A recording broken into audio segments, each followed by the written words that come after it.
झालेला आहे, सगळ्यांना भूक लागलेली.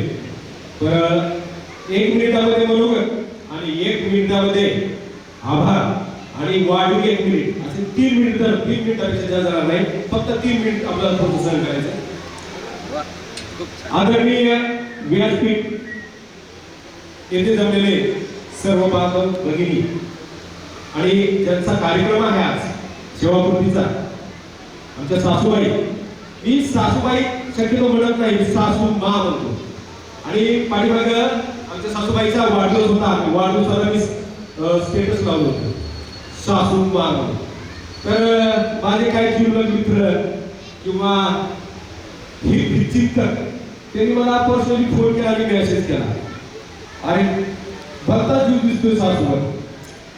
परंतु खरंच माझी सासूबाई आहे, खरंच माझी आईसारखी आहे. खरं तर माझं 2003 मध्ये माझ्या आईचं छत्र हरवलं आणि 2010 मध्ये आईच्या स्वरूपात माझी सासूबाई मला मिळाली. सपोर्ट करणारी, सारखी पाठीशी राहणारी आणि सारखी प्रेरणा देणारी. आणि आता दोघा तिघांच्या मनात वादळ निर्माण करणारं व्यक्तिमत्व हे मी 2-3 ऐकले. आणि खरंच आमचे सासरे पाटील, म्हणजे मी सासरे पाटील त्यांना आमचे होतो, ते वादळ निर्माण करणारं व्यक्तिमत्व आहे.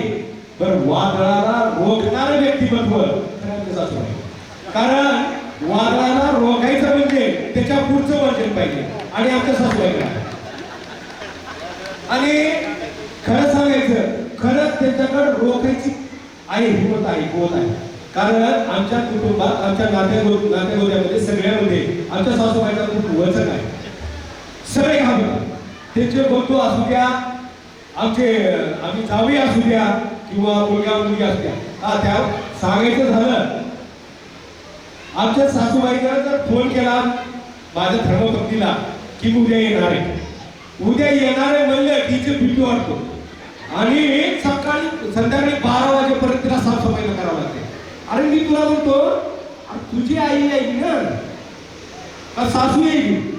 तर ती म्हणते नाही नाही नाही, ती तसलं काय नाही, मला आधी स्वच्छता करावं लागते. जरी माझ्या आईचा हात मोडलेला असला, दंडवाळ असला.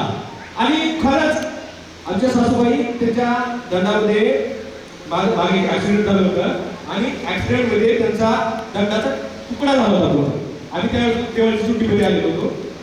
तर त्यांच्या चेहऱ्यावर जरा सुद्धा दुःख दिसलं नाही किंवा डोळ्यातून एखादा आसूर सुद्धा आला. म्हणजे एवढी हिंमत आहे त्यांच्यामध्ये. एखादा माणूस जरासा काटा म्हणून ढसा रडतो, त्यांनी दवाखान्यामध्ये जाईपर्यंत तसंच हात धरून केलं होतं, पण त्याच्या डोळ्यातून जरा सुद्धा आसूर सुद्धा आला नाही. एवढी हिंमत आहे त्यांच्यामध्ये. आणि त्यांच्याकडून ही हिंमत आम्हाला मिळते सारखी. आणि असल्या कुटुंबामध्ये किंवा असल्या कुटुंबामधले जे मला धर्मपत्नी म्हणून मिळाली, आमच्या भगिनी कंधारे मॅडम यांच्या माध्यमातून त्यांनी स्थळ आणलं होतं खरं तर माझ्यासाठी.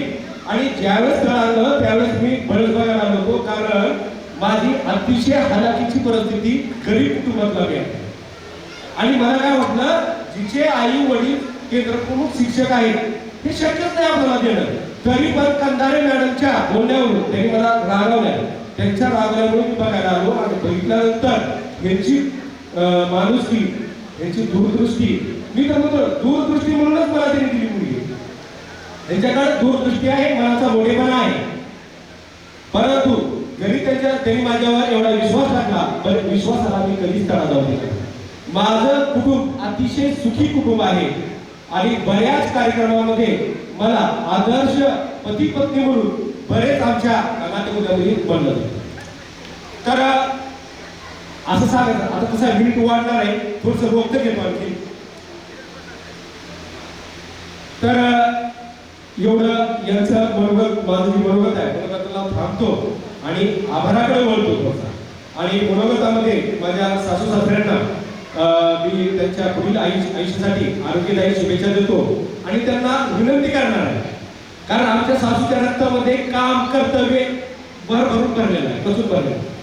तर मी त्यांना विनंती करणार आहे की त्यांनी आता थोडी विश्रांती घ्यायची आणि नातवासोबत राहायचंय, त्यांच्यासोबत हितगुज करायचंय, त्यांना घेऊन फिरायचंय, त्यांना गोष्टी सांगायच्या, गोष्टी तर मला वाटलं नाही आज सांगितलं जाणार.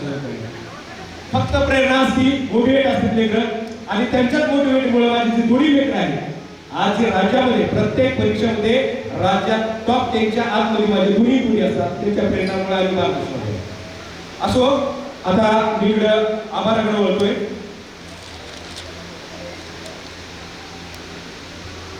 आज जो सेवापूर्ती निरोप समारंभ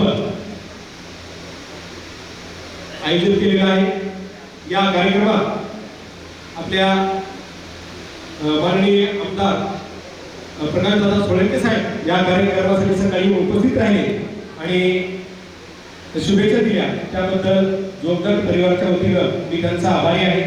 थोडंसं सगळ्यांनी थोड्या टाळ्या वाजवायच्या, जेणेकरून थोडं फ्रेश वाटणार आहे आणि आमच्या आता 1 मिनिटामध्ये आपल्याला जेवणासाठी जायचं. यानंतर आदरणीय बाबूरावजी पोरगणे साहेब, अध्यक्ष बहुजन विकास मोर्चा, यांनी सुद्धा वेळ काढून इथं आपल्याला दिला आणि मनोगत व्यक्त करून शुभेच्छा दिल्या.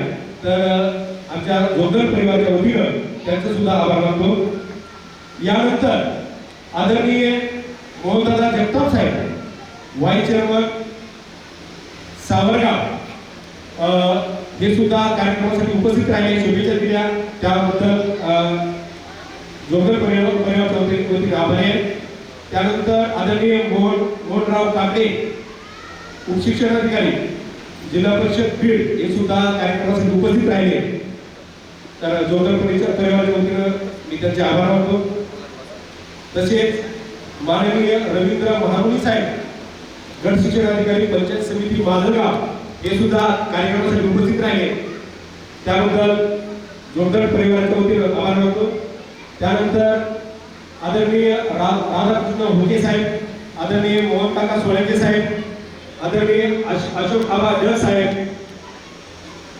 आदरणीय दयानंद स्वामी साहेब, आदरणीय कस्तुरतात्या खळगे साहेब, आदरणीय विजयदादा साळवे साहेब, आदरणीय अविनाश तात्या जावळे साहेब आणि सर्व पत्रकार बांधव माजलगाव, सर्व शिक्षक संघटना माजलगाव, सर्व मुख्याध्यापक व सर्व शिक्षक माजलगाव, गट शिक्षण अधिकारी कार्यालय, सर्व कर्मचारी माजलगाव, शालेय व्यवस्थापन समिती, जिल्हा परिषद प्राथमिक शाळा पुरुषोत्तमपुरी, तसेच सरपंच पात्रूड, तसेच कार्यक्रमासाठी उपस्थित राहिलेले नाडे साहेब यांचं सुद्धा जोगदर परिवाराच्या वतीनं आभारी आहे. त्यानंतर केंद्रप्रमुख सादोळा शिंगाडे साहेब, भालेराव सर, कपिल डोंगरे सर, हे सुद्धा कार्यक्रमासाठी आवर्जून उपस्थित राहिले. तर यांचं सुद्धा जोगदर परिवाराच्या वतीनं आभार मानतो. तसेच या कार्यक्रमासाठी उपस्थित राहिलेले बरेच लोक, माझा स्टाफ असू द्या, मॅडमचा स्टाफ असू द्या, किंवा सरांचा प्रदीप जोगदर सरांचा स्टाफ असू द्या, लागून या कार्यक्रमासाठी उपस्थित राहिले. तरी त्यांचं आणि आमच्या नात्यातील सर्व महिला बंधू भगिनी यांचं सर्वांचं, लहान थोरांचं आमच्या जोगदर परिवाराच्या वतीनं आभार मानतो. आणि येथे इथे कार्यक्रम संपला असं जाहीर करतो. सर्वांना विनंती आहे की आता आपल्या जेवणाची सोय केल्या, स्टेजची आमच्या बाजूला केलेली आहे, सर्वांनी यथेच्छा असेल जेवणाची